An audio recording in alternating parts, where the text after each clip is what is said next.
Hello everybody, I am Siddharth. तो देखिए हम यहाँ पर आज अपनी सेकंड श्रृंखला यानी कि दूसरी श्रृंखला जो हमारी शब्दावली की श्रृंखला चल रही थी, तो हम दूसरी श्रृंखला यहाँ पर आपके सामने लेकर प्रस्तुत हुए हैं। तो देखो, जैसा भी हमने आपको वादा किया था, ये हम अपनी श्रृंखला महत्वपूर्ण शब्दावली की श्रृंखला जारी रखेंगे। तो देखिए हम यहाँ पर आज अपनी दूसरी श्रृंखला जो पर्यायवाची की है वो हम लेकर यहाँ पर प्रस्तुत हुए हैं। और ये सभी जो पर्यायवाची हैं एग्ज़ाम में सबसे ज़्यादा पूछे जाने वाले हैं। और चाहे एग्ज़ाम कौन सा भी हो, जो हिंदी जिसमें आती है उसमें एक या दो पर्यायवाची तो पूछा ही जाता है। और शब्दावली के जो भी शब्दावली आती है वो सभी, जैसे पर्यायवाची, विलोम शब्द, अनेक यानी कि शब्द वाक्यांश के लिए एक शब्द, वो सभी हम यहाँ पर एक एक करके वीडियो लेकर आपके सामने प्रस्तुत होते रहेंगे। तो देखिए हम यहाँ पर अपनी वीडियो को स्टार्ट करते हैं। तो देखिए हमने यहाँ पर लिखा है इंद्र, गणेश और सूर्य। ये यहाँ पर जो तीन के पर्यायवाची हैं वो एक दूसरे से मिलते जुलते हैं। और इनका यानी कि आगे और इनके पर्यायवाची कैसे बनते हैं और किस प्रकार बनते हैं और क्या इनके लिए आवश्यक हो सकता है वो हम यहाँ पर आपको बताएंगे। तो देखिए जैसा भी है यहाँ पर देखिए, तो देखो आपको इंद्र के पर्यायवाची याद रखनी है, लेकिन इंद्र के पर्यायवाची कैसे बने हैं, कौन से और पर्यायवाची के साथ कुछ शब्द जोड़ने के बाद इंद्र के पर्यायवाची बन जाते हैं, वो सभी हम यहाँ पर बताएंगे। तो देखिए पहले हम इंद्र के पर्यायवाची देखते हैं। तो देखो इंद्र का पर्यायवाची होता है मघवा, मेघराज, वज्रधर, वज्री, विरोजा, पुरंदर, पुरोहित, सचिपति, सहस्रास्त्र, अमरपति, अमरेश्वर, अमरेंद्र, देवपति, देवेंद्र, देवेश, सुरपति, सुरेंद्र, सुरेश, सुरेश्वर। तो ये सभी क्या हैं? ये सभी इंद्र के पर्यायवाची हैं। और इनमें से कुछ तो ऐसे हैं जिनके अर्थ के अनुसार आप इनको याद रख सकते हैं। जैसे आपको ये पता है कि मेघराज, मेघराज का मतलब क्या होता है? मेघों का राजा। अब मेघों का राजा कौन है? मेघों का राजा कौन होता है? इंद्र होता है।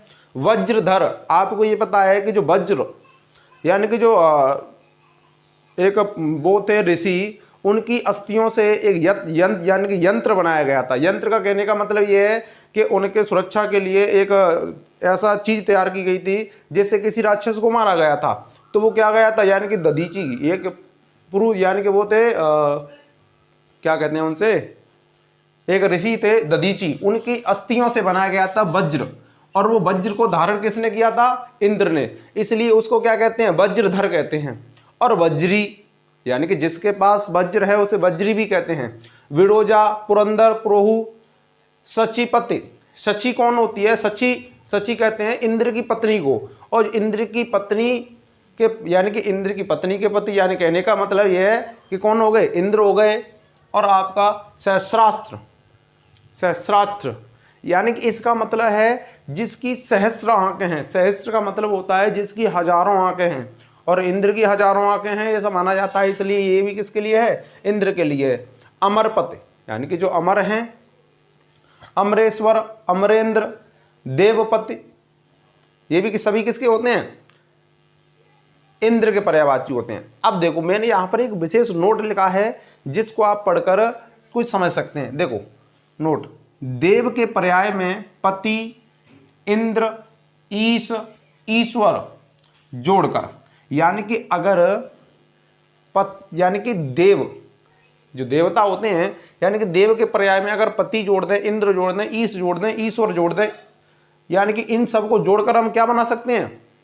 इंद्र के पर्यायवाची बना सकते हैं। या सची, अब सची मैंने आपको बताया था कि इंद्राणी को क्या कहते हैं? सची कहते हैं। इंद्र की जो पत्नी है उसे सची कहते हैं। इसलिए सची के पर्याय में भी पति जोड़कर क्या बना सकते हैं? हम इंद्र के पर्यायवाची बना सकते हैं। तो देखिए ये मैंने आपको बता दिया। इसलिए यहां पर देखो सचिपति या देव के में देवेंद्र, देवेश, ये शब्द तो जोड़कर बने इंद्र, ईश, पति, यही तो जोड़कर क्या बने हैं? इंद्र के पर्यायवाची बने हैं। इसके बाद हम आगे देखते हैं गणेश के पर्यायवाची। अब देखो गणेश के पर्यायवाची क्या होते हैं और गणेश के पर्यायवाची दूसरे अन्य कैसे बनते हैं, ये हम यहाँ पर देखेंगे। तो देखिए गणेश के पर्यायवाची होते हैं हैरंब, एक दंत, वक्रतुंड, विनायक, सिद्धि विनायक और लंबोदर, ये तो होते ही हैं। अब देखो हैरंब, एक दंत, अब गणेश जी हैं, उनका एक दांत होता है, एक टूटा हुआ होता है, इसलिए उनको क्या कहते हैं, एक दंत कहते हैं। और वक्रतुंड जानते ही हैं गणेश जी के लिए होता है, विनायक भी होता है, सिद्धि विनायक भी होता है, लंबोदर, यानी कि लंबोदर एक बहुब्रीय समास भी है, यानी कि इसको कहते हैं जिसका लंबा है उदर, क्या है, जिसका लंबा है उदर, यानी कि जिसका पेट लंबा है उसे क्या कहते हैं, गणेश कहते हैं। अब देखिए कि गणेश के पर्यायवाची अन्य और भी हैं जो बनते कैसे हैं। नोट, यहाँ पर जो मैंने नोट लिख रखे हैं ये इंपॉर्टेंट हैं, हम इसीलिए यानी कि नोट इसीलिए लिखे हैं कि जो गणेश के या कोई भी पर्यायवाची अन्य कैसे बन रहे हैं ये भी हम आपको बताएंगे।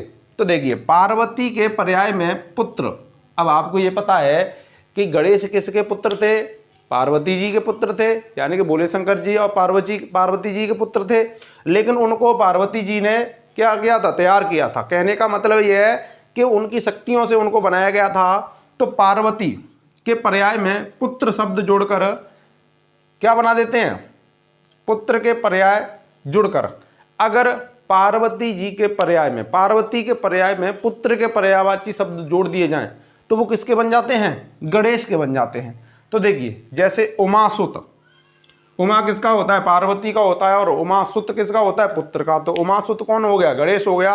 पार्वती नंदन, पार्वती नंदन, अब नंदन किसका होता है, पुत्र का, पार्वती है ये। भवानी नंदन, एक भवानी भी होता है किसका, पार्वती का, तो भवानी नंदन भी किसका हो जाएगा, गणेश जी का हो जाएगा। पार्वती सुत, ये भी किसका हो जाएगा, गणेश जी का हो जाएगा। आदि ऐसे भी और भी हो सकते हैं, पर मैंने यहाँ पर आपको इतने ही लिखे हैं। अब इसके आम बाध्य देखते हैं सूर्य के, और सूर्य के आपने देखा है कि सूर्य के बहुत ज़्यादा एग्जाम में जो पर्यायवाची पूछे जाते हैं वो सूर्य के बहुत ज़्यादा आते हैं, तो आपको यहाँ पर ये विशेष करके याद रखने हैं। अब देखो सूर्य के क्या होते हैं और कैसे बनते हैं ये भी बताएंगे। अंशुमान, अंशुमान, अंशु होता है किरण का, और अंशुमान किसका होता है, सूर्य का होता है। अंशुमाली, अंशु किसका होता है, यानी कि अंशु क्या, किरण, माली यानी कि किरण का माली कौन है, सूर्य है। सविता किसका होता है, सूर्य का होता है। आदित्य, पतंग, भास्कर, भानु, हंस, मार्तंड, अर्क, मित्र, ये सभी किसके पर्यायवाची होते हैं, सूर्य के होते हैं। इसके बाद मिहिर, रवि, सूरज, कालिंद, तो ये सभी किसके पर्यायवाची हैं, सूर्य के हैं। इसके बाद देखो ये मैंने विशेष नोट करके लिखा है, आप इसको ध्यानपूर्वक देखेंगे। नोट, दिन, नलिनी, प्रभा के पर्याय में कर, ईश, नात, पति जोड़कर, यानी कहने का मतलब यह है कि दिन के में, नलिनी के में और प्रभा के में। आपको ये पता है दिन तो सभी लोग जानते हैं, नलिनी, नलिनी कहते हैं कमल को, नलिनी किसका होता है, कमल। प्रभा यानी कि सुबह का होता है, ठीक है। प्रभा के पर्याय में अगर इन सभी के पर्याय में कर, ईश, नाथ, पते अगर ये जोड़ दिए जाएं तो किसके बन जाते हैं, सूर्य के बन जाते हैं। जैसे मैंने आपको दिन बताया, तो देखो दिनकर, दिनकर किसका होता है, सूर्य का होता है। दिन मणि भी किसका होता है, सूर्य का होता है। दिनेश ये भी किसका पर्यायवाची होता है, सूर्य का होता है। नलनीपत यानी कि नलनीपत सूर्य का होता है, क्योंकि जो कमल खिलता है वो सूर्य उगने के बाद ही खिलता है, उससे पहले क्या होता है, बंद रहता है। प्रभाकर यानी कि प्रभा में कर जोड़ दिया, वो किसका हो गया, सूर्य का हो गया।